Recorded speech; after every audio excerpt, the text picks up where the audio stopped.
Assalamualaikum warahmatullahi wabarakatuh. Nama saya Nurfidia Pratista Dipa, mahasiswi jurusan Psikologi kelas e-learning kelas D. Hari ini ingin menjelaskan tentang norma tes dan administrasi tes. Yang pertama itu norma tes. Norma dalam pengukuran psikologis terdiri dari dua, yaitu norma perkembangan dan norma kelompok. Yang pertama kita akan membahas tentang norma perkembangan, yaitu suatu cara untuk menafsirkan skor atau tes pengukuran dengan memberikan indikasi tentang tingkat perkembangan individu. Dan juga skor mentah yang dihubungkan dengan suatu norma perkembangan memperlihatkan sejauh mana perkembangan individu tersebut. Norma perkembangan juga cenderung kasar secara psikometris dan lebih digunakan untuk tujuan deskriptif pada suatu klinis individual. Nilai perkembangan terbagi menjadi mental age, basal age, nilai rata-rata pada kelompok, usia tertentu, skala ordinar, criterion reference, testing, dan expectancy tables. Beberapa jenis tes memiliki kelompok norma untuk kelompok usia tertentu, dan kebanyakan tes IQ tersebut ke dalam jenis ini pada waktu tes IQ standar atau Binet diciptakan. Distribusi yang dilakukan dari performa sampel acak anak-anak didapatkan dari kelompok usia yang beragam. Dan tes ini pula berhasil dipraktekkan dan diwujudkan dengan membantu menempatkan norma usia ketika anak melakukan performa. Dan norma kedua yaitu norma kelompok atau within group. Norma-norma pengukuran dalam psikologi jenis ini digunakan untuk mengetahui posisi subjek dalam distribusi sampel normatif. Sampel normatif adalah skor subjek yang dibandingkan dengan skor kelompok. Apabila peneliti hendak menggambarkan posisi individu dengan cara membandingkan kemampuan akan kelompok, maka raw score atau nilai mentah harus dimasukkan dalam skala yang sama. Ada beberapa macam skala yaitu percentile rank, lagi menjadi Z-score, T-scale, C-scale, Stanine, dan deviance IQ. Hampir semua tes yang dilakukan sekarang ini memiliki sejenis norma dalam kelompok yang mengevaluasi kinerja individu berdasarkan kerja kelompoknya yang sudah memiliki standar sendiri yang paling bisa dibandingkan. Misalnya ketika kita membandingkan skor mentah dengan seorang anak dan skor mentah anak yang memiliki usia kronologis sama atau yang berada di kelas yang sama. Skor-skor tersebut dalam kelompok memiliki arti kuantitatif yang sama dan didefinisikan dengan sangat jelas. Bisa digunakan secara layak pada kebanyakan macam analisis statistik. Beberapa jenis norma yang kelompok yang sering digunakan yaitu grade norm atau grade norm, age equivalent, percentile, standard score norm.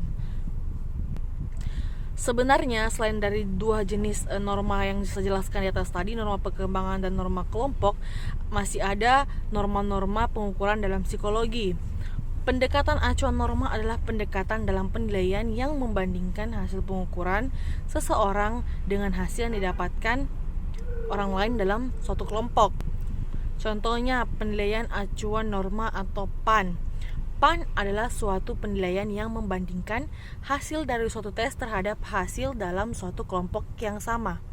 Berikutnya yaitu PAP atau penilaian acuan patokan.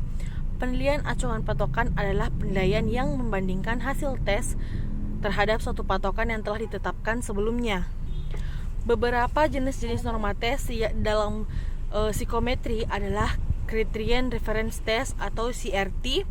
Tujuan dari digunakannya tes acuan patokan difokuskan kepada suatu kelompok siswa yang khusus. Maksud dari penilaian ini adalah untuk mendapatkan gambaran yang jelas mengenai performa peserta tes tanpa memperhatikan perbandingan performa tersebut dengan performa yang lain. Dan berikutnya adalah Norm Reference Test atau NRT. Tujuan dari penggunaan tes acuan norma biasanya akan lebih umum dan menyeluruh dengan melingkupi satu bidang isi dengan tugas belajar yang besar. Berikutnya adalah administrasi tes. Pengerti administrasi dalam arti sempit adalah berasal dari kata administrae atau dalam bahasa Belanda yang meliputi kegiatan catat mencatat, surat menyurat, pembukuan ringan, ketik mengetik, agenda dan sebagainya yang bersifat teknis ke tata usahaan.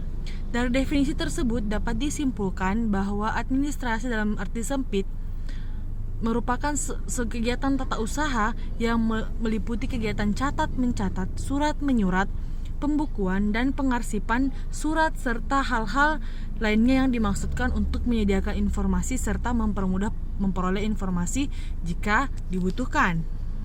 Administrasi dalam arti luas adalah serangkaian kegiatan yang dilakukan oleh sekelompok orang dalam suatu kerjasama untuk mencapai tujuan tertentu.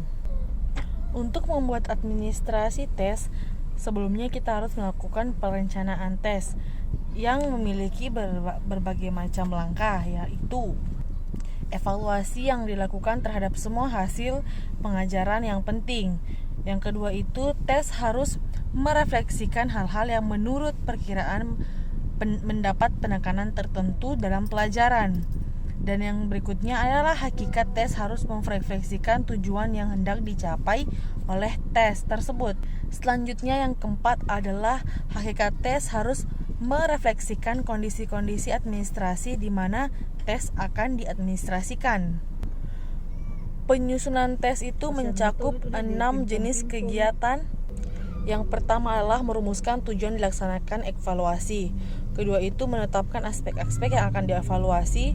Ketiga, memilih dan menentukan teknik apa yang digunakan dalam pelaksanaan evaluasi. Menyusun alat-alat pengukur yang akan dipergunakan dalam pengukuran dan penilaian hasil belajar peserta didik.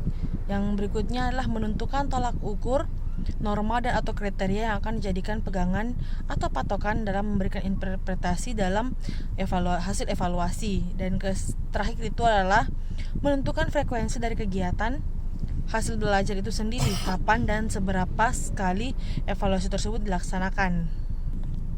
Selanjutnya adalah pelaksanaan tes. Ada beberapa cara untuk pelaksanaan tes. Yang pertama itu open books versus closed books. Kedua, tes diumumkan dan tes dirahasiakan. Selanjutnya adalah tes lisan atau tes tertulis dan tes tindakan atau tes praktek. Mungkin itu saja untuk cara-cara untuk melaksanakan tes. Semoga bermanfaat. Terima kasih. Assalamualaikum warahmatullahi wabarakatuh.